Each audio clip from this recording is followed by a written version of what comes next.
I waited for my friend to catch up, but I ignored it. Finally, we reached the end, and we beat the thunderstorm. However, along the drive home, my friend told me something shocking. She said when we heard those voices, my friend looked around and could not find where the voices were coming from. And as she looked, she saw a red shirt, with no body and no person. She wondered if her eyes were playing tricks on her, but I told her that wasn't the case. Your eyes saw what they saw, I said. Trust me. To this day, my friend hopes it was just someone faster than us going up the mountain.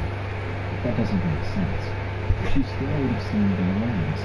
She still would have seen the person attached to that shirt, and the voices would not have been coming from all around us. I think there's spirits, and she's... Why are you fucking with the homie? ...entities which lurk on the Appalachian Trail. Thank God we made it here safe.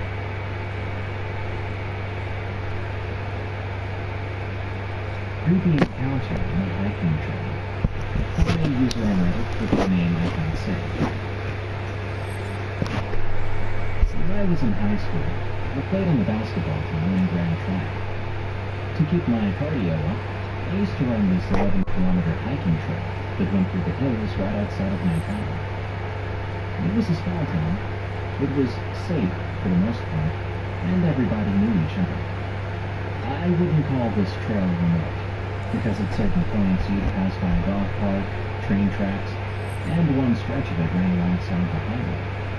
But some parts were pretty deep into the woods. There was an option to do a 4-kilometer loop inside of this 11-kilometer trail, and people traveled this route much more often. I hardly ever ran into anybody on the longer trail. I'd been running this same trail for 3 years, and nothing strange ever happened, until one day. It started off as it normally did. I parked my car on the dirt road that came off of the highway, smoked a little bit while queuing songs in my phone. Then I put my earphones in, popped a piece of gum in my mouth, and began walking toward the trail. The only things I took with me on my runs were my phone, earphones, and a single car key wrapped around my index finger. I don't recall seeing anybody on the trail that day. This happened in the afternoon, and it wasn't abnormal for the trail to be less busy than it would have been during the evening. I walked for a few minutes while I was still on the crushed stone path. Once I got a little ways into the trail, it turned pretty rugged. Dirt and mud, with large tree roots reaching across in all directions. I liked this trail, because I had to focus on where my feet were landing with every step, so I was less focused on how much energy I was exerting. I was about halfway through the 11-kilometer loop, and this was really the most remote part of it. All forest, with a lot of hills and dips in the path, and big boulders all around. I didn't see or hear anything wrong, but out of nowhere, this extreme and sudden sense of dread overwhelmed me. I kept running, not really reacting to it. Once I reached a more flat part of the trail, just a few feet ahead, I took out my earphones while keeping the same running pace. It was then I noticed it was eerily silent. I acknowledged it, thinking it meant there was likely some sort of predator in the area. The only predators that would have been around me for a wildlife would be a coyote or maybe a bear, but this would be very unlikely, as there are never any bear sightings anywhere near the town. I slowed my jog down to a walk, because the trail got steep, and I had to walk over new high roads. But I was still moving fast. I mean, after all, I felt like there was something behind me. For some reason, the next part is very hard for me to remember. Just this slice of about 30 seconds feels a bit like I'm trying to recall a dream that I had. Why are you fucking with the homie? I saw something over the trees. For some reason, when I try to remember what I saw, it comes out more like a blurry image. I know that it wasn't some animal. It was a person. It's hard to explain, but I could clearly sense this was a man. I pretended not to see this figure in the trees. I remember doing this so they wouldn't know that I was aware of them. This reaction of mine felt subconscious, automatic, 100% instinctual. The figure wasn't behind me in the way that it felt when I first sensed a presence. I could feel it in front of me to the side, like now 2 o'clock to be exact. It didn't move as I walked by. The person just stood there completely still, watching me pass. Once I got up around the turn, probably 15 feet ahead, I ran so freaking fast, it was like my feet were about to detach from my body. I remember how weak my knees felt in this sprint, but adrenaline was carrying me out of them at a speed that was faster than I've ever moved in my life. I didn't hear footsteps, but it felt as if they were right behind me. It was almost as if I would feel 2 hands reach out and grab me at any moment. This was primal fear. I did not stop running until I was out of the trees and I could see my car. This may feel anticlimactic, but nothing happened, and when I looked back after leaving the woods, there was nobody there. My adrenaline was flooding the entire time, but this deep sense of dread left a couple of minutes after it arrived. I just knew I couldn't stop running, not until I was out. I think somebody was coming after me. Maybe they saw a 5'1" girl with long blonde hair running alone in the woods. Maybe they were waiting for somebody to pass by, but I had the gut feeling that they were out there for some other reason, and I happened to walk by at the wrong time. Nothing like this ever happened to me before or after this ride. After I did switch trails after 2 or 3 more visits. I didn't feel the sense of dread that I felt that day, but I could never shake the feeling that it might happen again.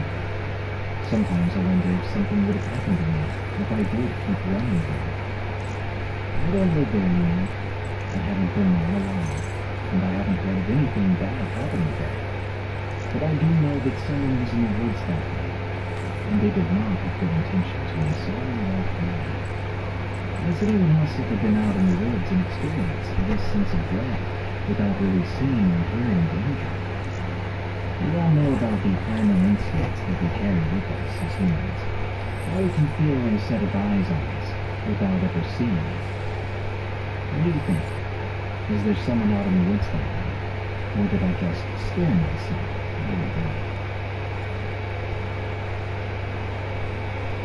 Paranormal activity in Madagascar. From Indigo Nemo 9. I'm a 22-year-old Wyoming resident.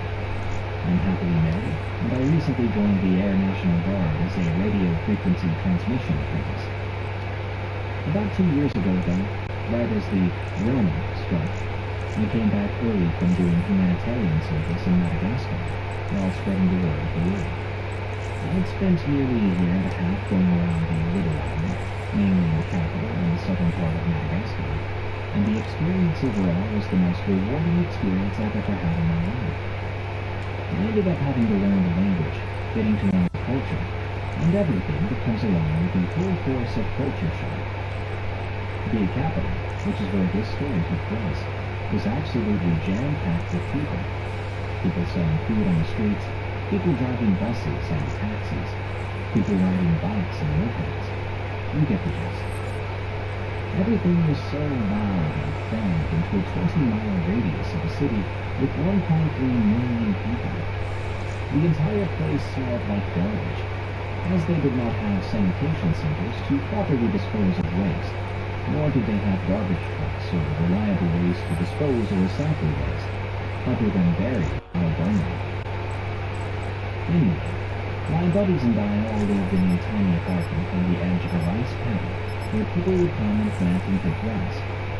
It was a very peaceful place, with few people coming around those parts except to do their business. I won't mention exact names, but I'll call my friends and the people I work with A, B, C, D, and E. I lived with A, B, and C, and I was required to be with A at all times. B and C were also required to be with each other at all times, and the same for D and E. It was just a part of the rules for us when we stayed down there. Anyway, B and D's apartment was about a mile away from ours, and they lived on the very top floor of the complex, with an incredible view of the northern part of the capital. Their living quarters, which is where the story takes place, was fairly larger than We do not have much time. linoleum They will flooring, return 4 soon. beds in We one need to room, get the 115 washer, conversion dryer, generators and shower operational. area, They are and the essential kitchen, to our survival. with some little couches in between bedrooms and the bathroom laundry room. There was a hallway that connected the main room to the bathroom, with another little study room included next to the bathroom. The story begins on a hot morning in February.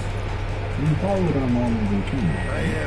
We woke up at 6:30, prayed, exercised, showered, ate breakfast, and planned for the You want to day. tell us just what you And now we're just about to After we reached the catacombs at the dig site, my men when we began began to to hear some frantic get shouting sick. in the other room. They Around said the same days, time, she was came falling like the away. others, We talked to somebody in the living other room. dead. I don't recall what the conversation was, but I do remember that she sounded really concerned about something bad.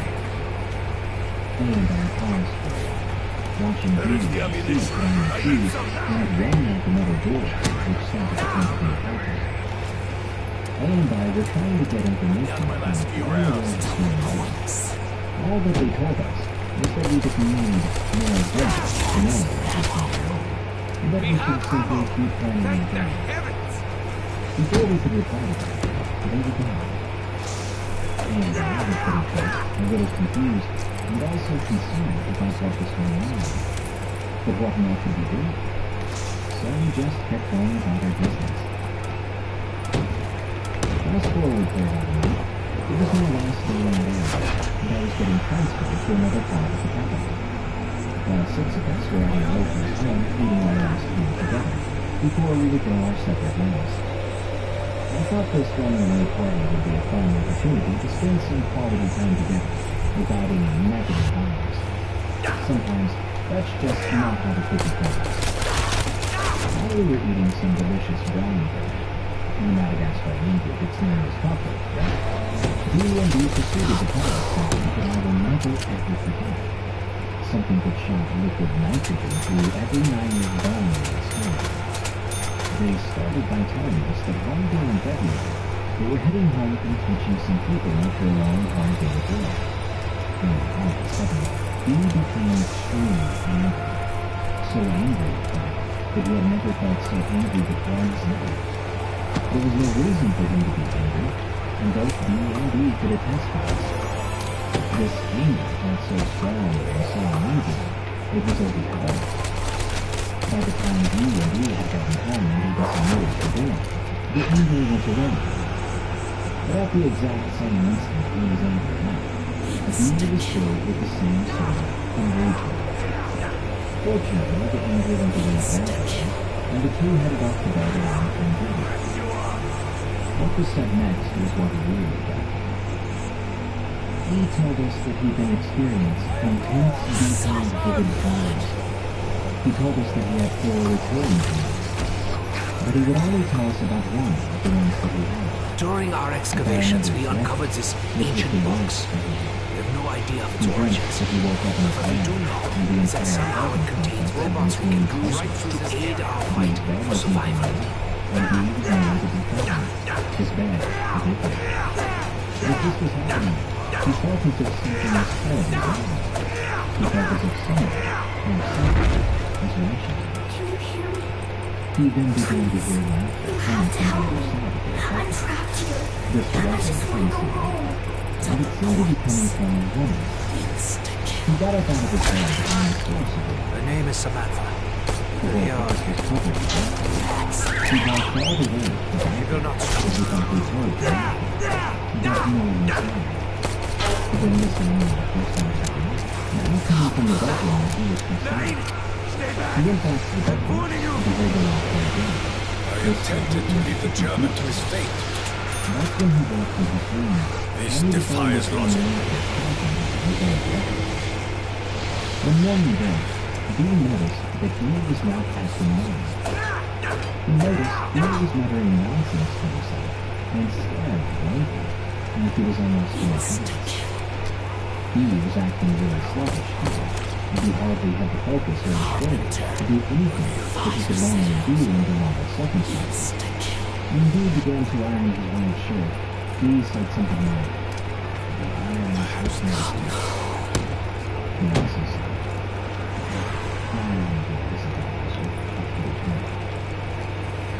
continued to act very weird, and Bee began to worry more and more. After a few more hours of this, Bee had had enough, and that's when he called B and C to assist him in helping feed with whatever was going on. Later, B and C arrived at the apartment, noticing immediately that something was off about it. Message from the ancients. They felt a very dark, bad, unrelated. Mystical railroad has to They also noticed how he was acting strangely, and they saw the fear in Bee's eyes. They then all gave Bee a blessing to alleviate whatever was going on. And after a moment, Bee remembered coming to in his own chair, staying silent for the remainder of the blessing. The feeling of peace overcame the apartment, and the feeling of darkness immediately went. Even though the story has a happy ending, and even 3 whole years after this mortifying story was told us, I feel so freaked out at the fact that all this happened, and that someone I knew was quite possibly possessed. Such a sad and sickening experience. I can only imagine what would have become of both B and E if B and C couldn't come to him. There were many other things that happened during that lesson, during my time down there, but I'll save those for a later time. Nowadays, I've been working as an overnight employee for about 7 months now, and if there's anything I've learned, I just have one out for it to get.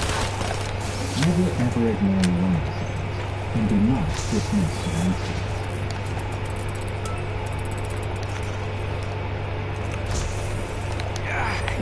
The only move is this blood.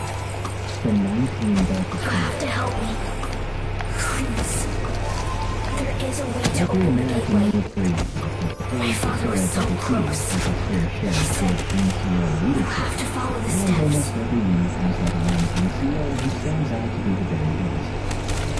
This NCO is the person who is extremely competent, a generous mentor to the people that he leads, the loyal supporter to his NCO peers, and the invaluable advisor to the officer in charge.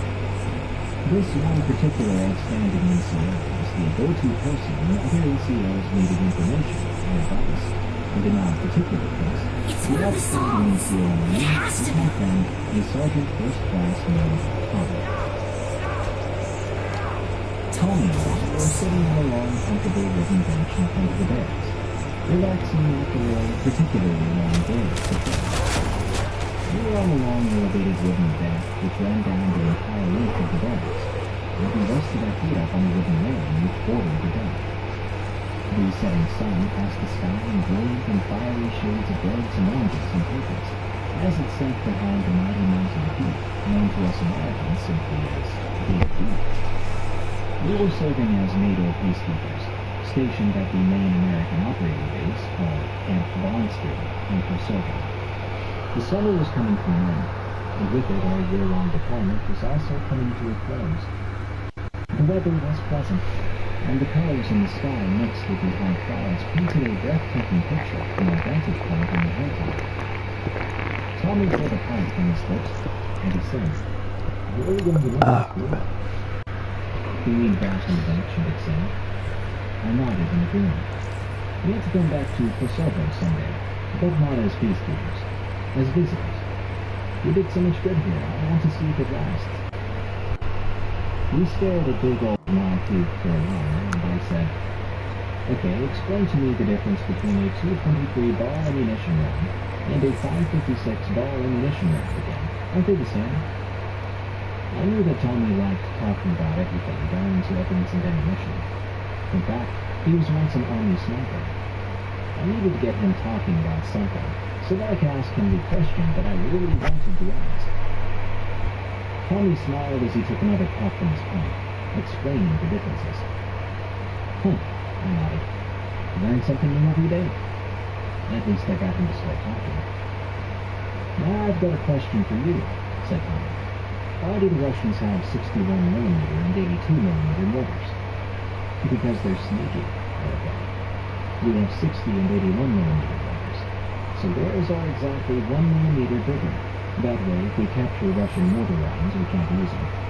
The Russians can very much use ours." I've trained you well, said Tommy, and we both laughed. Great, now maybe I can get to what I really wanted to talk about. Hey, Tommy, I said, is everything okay? I mean, are you going to be okay? So there it was. I asked her. Ours was a very close-knit unit, and bad news traveled fast. A few weeks prior, Sergeant First Class Tommy received a letter from his wife back home. She'd been cheating on him while he was away and had cleared out their bank account. She also threatened to divorce him and take away his 2 daughters and his house, as well as half of his retirement pay. Tommy, who for the past year served his country, his battalion, and his friends with courage and honor, would be going home completely cured. Tommy took a long puff off his pipe and exhaled slowly, watching the smoke dissipate. Then he smiled. "Oh, brother," he said. "An hour ago, all my..." Why you fucking with the homie? Your nation's weapons of war. I was about to ask him what he was talking about, when he interrupted me. "Let me ask you this, brother. Are you going to be okay? Getting a video call on Skype from your new wife telling you that she has been cheating on you has been tough. The reason I'm not. That's pretty time, man. An hour ago, after I submitted my daily patrol report to my team commander, I went back to my living quarters to talk to my wife instead. She was 23 years old, 10 years younger than me. We were married only 2 weeks before I left for Kosovo, so we really didn't have plans for a proper honeymoon. I'd saved the money from my deployment for the nice Alliance, however which was flattering, permanently connected to is a in all our took interests. her lifelong friend who she had grown up with. She was usually happy to talk with me, but today she was depressed and foolish. "What's wrong, dude?" I asked. "Are you okay?" She paused. But he was not.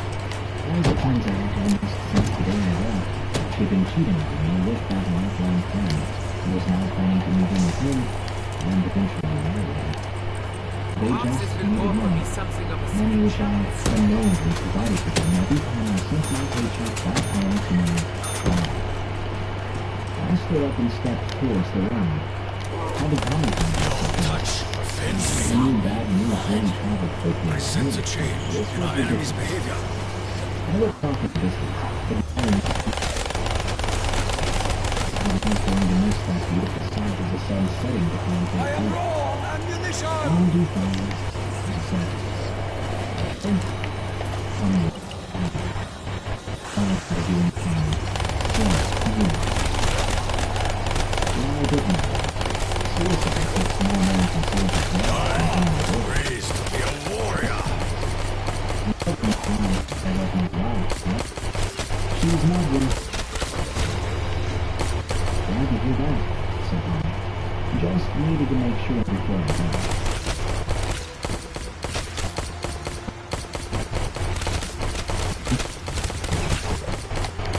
Every second, everywhere from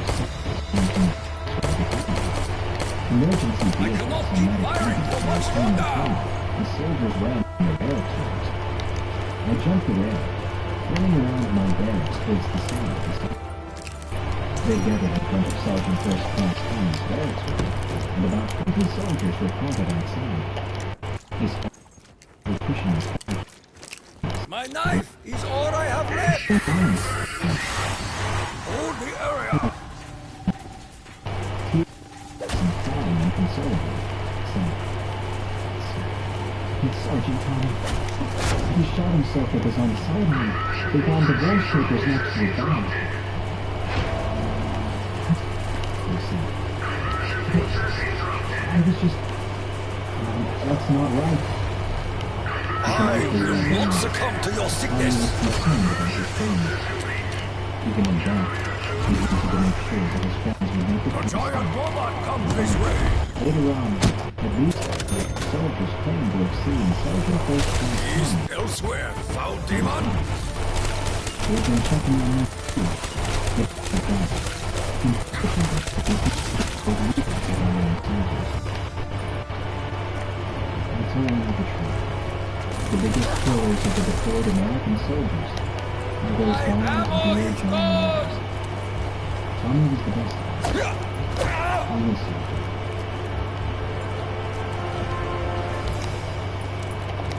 Passenger in Sky Blue Rain from Angie Lane.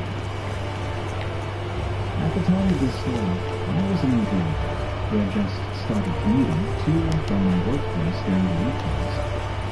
Being so new and driving down the motorways into the city was a tense experience. My commute would take me down one of the main motorways, which is called Sky Blue Line. I know it's Even without ammo, I will fight to my last breath! Part of the road was enclosed on either side by two large brick You're toying walls. with me, aren't you, sir? Around those walls and dotted at several intervals, nestled behind the silver barriers, were often small memorials in memory of people who had died in an accident on that road. Sometimes you would have bunches of flowers, maybe a wreath from those screen lights that are battery powered. It was a sad and poignant sight to see. At this time, I had been using the motorway for weeks, without incident. It was a Friday evening, and I was driving home from a long day of work. I had been working overtime due to an important job, and it was around 6:30 p.m. Just starting to get home. Can you hear me? As I approached the enclosed part of You the have to motorway, help me. I slowed I'm down trapped and here. eventually I reversed just as want I to could go see a line home. of traffic in front of me. I saw it and waited for the line of cars to begin to move again. I cannot I fire drummed my without fingers ammo! on the steering wheel and glanced at the window. I had, by sheer chance, stopped firing from the motorway. I watched and transfixed as these faded lights someone had hung up flashed on and on, lighting up a couple of small bunches of blue flowers and a small brown teddy bear. I am in need of I felt ammo! a pause, thinking I must be the moment for a time. The bear was cold, to the point that its small head was sunken down into its chest, as if it had lost some stepping. I stared at the bear for a few moments longer, only to be abruptly pushed. I know not how As this the sound of the works, car behind me but remain aggressively grateful. pulled me forward. I muttered under my breath and started to follow the line of traffic once more. As I drove, I checked my rearview Artemis mirror staff. and almost slammed on the brake. Then I saw someone sitting in my back seat. I stared at the reflection for a few solid seconds. It appeared translucent, seemingly growing more solid as time went on. Eventually, I could make out a small young girl with light blonde hair, dressed in a thick winter coat and a pair of bright blue trainers. I would almost call the color of their shoes sky blue. The figure gave me a large, almost cheeky smile, swinging his legs as he looked at me. I glanced away for only a second, not believing what I was seeing, and when I looked back, the little girl was gone. I whipped my head over, surveying the back seat of the car. The boy was definitely gone. I continued to stare at the seat, terrified but amazed at the same time. Another hop from the car behind took me in, and I continued my way home. When I made it home, I told my father what I had seen. Keep the bird around. He said Why he had does it seen consume the little spirits? figure running along the side of the road on more than one occasion. He freaked out the first time, thinking it was an actual child and that they were in danger. Only when he looked back, the child was gone. He caught other glimpses, says he, but had drawn the conclusion that it was some kind of ghost. He hadn't told me previously, as he did not want me to freak out. Later that evening, I looked up stories about any children being involved in accidents on Sky Blue Road. And I found something in my local newspaper. I am one of them. The young family had died in a terrible car accident on that stretch of the motorway about 6 months previously. The article included a picture of There the is a father way to open the gateway. standing next to his mother. My father was so with his close. sister. He And said, that same little you girl, have to follow the lying steps. flat as him, lived I am unsure as to your true nature, child. I will be cautious. Then, To strong. remain in one spot is tactically dangerous.